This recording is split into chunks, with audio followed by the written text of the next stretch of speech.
And this assaulted sense of self is when the soul of one's being gets perpetually punctured and assaulted. It's the culmination of a massive onslaught of dignity assaults, both micro and macro. It's an overexposure to humiliation and dehumanization. It's what one gets as a living when we watch one of our extended selves lying in the middle of a cold street and a pool of warm blood turn cold like roadkill. It's dehumanizing, it's humiliating, it's an affront to one's sense of dignity. It is when one's definition of self is defined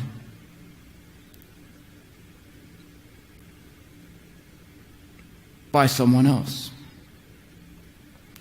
It's when one sense of self is defined by what I am not rather than what I am. And so the therapist in me who sits with black families, I'm always struck by the fact that white parents talk in very glowing terms about what their children are and what their stellar accomplishments are. And black families feel compelled to talk about what our children are not. My son is not a bad kid. He's not in gangs. My son doesn't wear those baggy pants. This need to sort of address the ways in which our children are perpetually defined. So this assaulted sense of self is painful, enduring. It can be managed, but I'm not so sure it could be healed. I mean, if you were to imagine that for some odd reason, odd and very inexplicable reason, that each of us today came in here with a hammer and a nail, and we felt compelled to hammer the nail in the wall around here.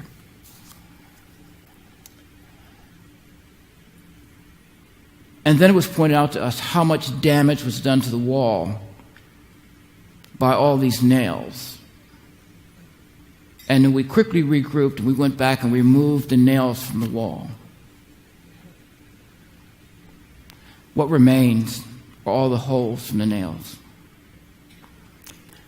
That's what the assaulted sense of self is like for black people. There's a way in which it is buttressed by a lifelong exposure to devaluation, which is what happens when one is stripped of one's dignity, where respect is denied. There's also this untold story around voicelessness and the ways in which in our life that the voices of people of color are often silenced. I find with people of color that it's hard for us in settings like this to even say white, to name whiteness. We resort to code language like other people, some people, members of the dominant group, that we don't name it. And I understand why we don't name it, because we have a protracted history of really awful things happening when white people get uncomfortable. And so people of color won't name whiteness, and it is rare that white people name whiteness. And so we live in two worlds. We live in worlds where we're all racially socialized, and yet it's all different, because in this world of racial socialization, we're all racially socialized, that people of color know they're racially socialized, and white people don't. And so I often ask when I do workshops, ask people of color, at what age did you begin to think about yourself racially? And it's usually around 3 or 4. And when I ask white people that question, it could be my 20s, my 30s, graduate school, my first trip to Africa. And so I'm not suggesting that's problematic, but what it does, it speaks to a divide between us. Because if, on the one hand, if I've been thinking about it since I was 3, and you start thinking about it at 33, it now adds perspective to why you question me about why do I always bring up race. It makes the question much more understandable when you point out that I'm obsessed with race because I've had to live with it in a way that you haven't. And so there was a time in my life where I was always teetering on the precipice of massive reactivity. One white person said to me, "Why do you always have to speak about race? Why do you always have to bring up race? Why? I never had a good response.